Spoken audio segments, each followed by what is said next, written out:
Chapter 17 is in the books, and it goes to Jannik Sinner on clay for the first time in Monte-Carlo, Paul. Yeah, look, another great match in very challenging conditions. And our Jim Courier said it best at the beginning. It's kind of sad that it was that windy because these guys are the best in the business, and you want to see them playing unencumbered with anything that maybe drop their level. But guess what? The wind was the same for both players, and Sinner did a better job managing it. He was amazing at the end of the first set, lift the first serve percentage up, and did a good job in the tiebreak. And Alcaraz, Coco, had a lead in both of those sets, huh? It was impressive what Jannik Sinner was able to do and manage, and how he's able to manage it is because of his consistency.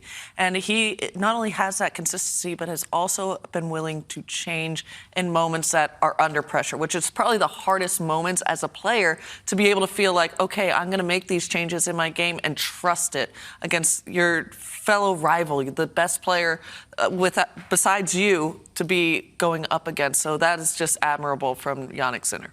In the biggest moments against the best player on the globe except yourself, that takes a lot of courage, and it takes a lot of belief, and also a lot of trust in the macro. And that's what he's done so well. Well, and let's not forget that he ran through these 3 tournaments only losing 1 set, and that was this week. And that's probably, to me, the most impressive part. 2 out of 3, it could be a shootout. You can be a little sloppy in one of the tie breaks or get broken early. But no, Jannik Sinner was just buttoned up and had no room for error against any opponent that he faced in multiple styles and surfaces. The current master of the Masters, 22 matches won in a row on Masters Sunday, no less.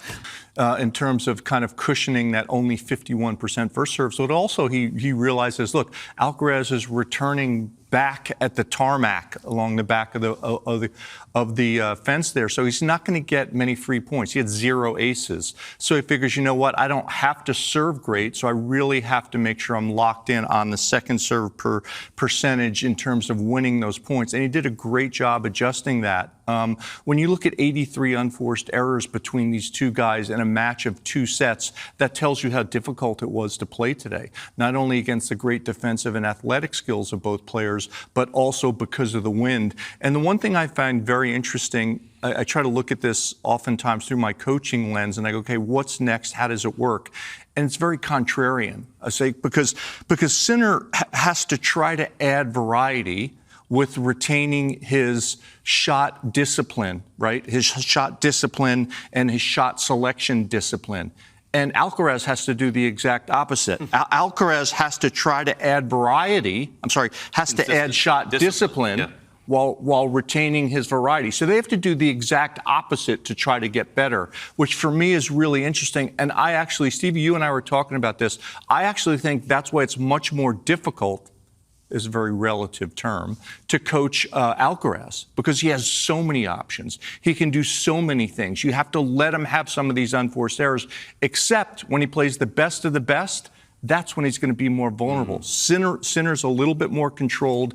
His ceiling's lower, but his floor is higher. So you know what you're going to deal with in that context, which makes it very different. Well, and to Paul's point of the creativity versus the consistency, the percentage of first serves weren't there, but when was Sinner serving his most clutch? When it came to the tiebreaker, exactly. When he was defending his serve, serving down 5-6 in that first set. And when did Carlos Alcaraz have his biggest hiccups? He double faulted to lose that first set. He double faulted to get broken in that second set, where he started to have a little bit more air under the drop shots. He had the 40-love lead, would lose it. And that's when you start having those feelings of, not only am I battling myself, but I'm also battling world number 2 that's going to take my world number 1 and Jannik Sinner. And that's just never a good feeling, because you know you have the game to do it, but the mental ability to be able to come in the clutch and be able to say, my game is going to withstand your game. Jannik Sinner has that in spades. And not to say that Carlos Alcaraz doesn't have it. It's just, when it comes to playing Jannik Sinner, it's just a different person. What could Alcaraz have done differently?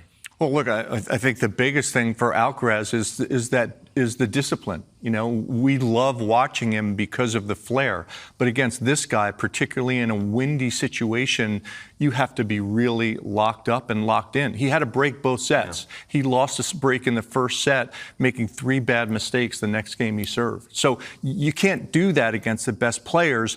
And I know I'm being hypercritical, but you're talking about the 2 best players on the globe. That's when Carlos is going to be a little bit more susceptible, but it's about finding that balance. So his coaching team has to figure out, how do I retain that flair and that artistic genius, but also kind of impart that discipline, particularly against Jannik Sinner. I like how you compared him to Kobe a little bit, in the fact that he may take a shot that isn't the best option, but he knows that he is the best option. Rolled from there. You give Jannik Sinner an inch, he's going to take a mile, and that's something that we talked about earlier, is what Carlos Alcaraz has to change. He has to hold on to the leads that he has and not mentally lapse in those important key moments. This is the biggest title on clay in Jannik Sinner's career. So what has he done to improve specifically on this surface? Well, look, I think I don't know that his improvements are specifically about this surface, but what we're seeing came to fruition today, which is the ability to use the drop shot, the ability to come forward more comfortably.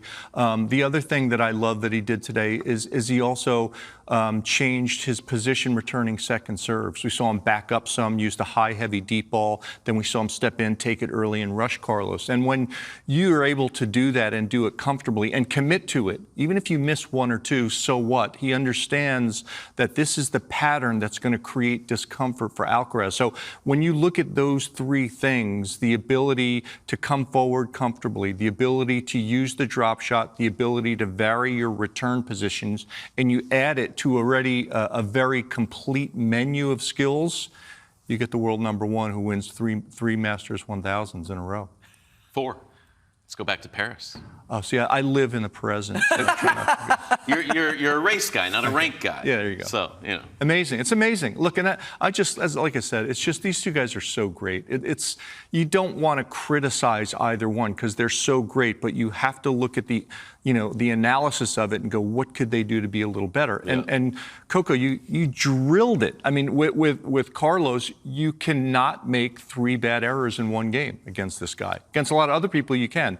Against Sinner, you can't. And that's the habit of Carlos Alcaraz, is not all the time, but once in a while, he'll do something great, then bang, his errors can come in buckets. They can come in 2, 3, 4. The best of the best rarely make 2, 3, 4 in a row. We'll see what happens down the road, because how do you think this affects Rome and this affects Roland Garros, the result today? Well, I think it affects Rome more than it affects Roland Garros, because we're talking about 2 out of 3 versus 3 out of 5. And we've seen how the problem-solving ability of both of these men change when it's 2 out of 3 versus 3 out of 5, just as recently as the last Roland Garros when these 2 met, where Carlos Alcaraz was able to problem-solve, save those match points, and you saw Jannik Sinner get tight. And he talked about it even at the start of this match, where the look of 3-0 feels a lot different than 2-0, being able to get back on serve and have the opportunities. And 2 out of 3 for these men is more of a shootout than 3 out of 5, because you have one little lapse of judgment, then it can blow the whole match, if not the whole tournament, open.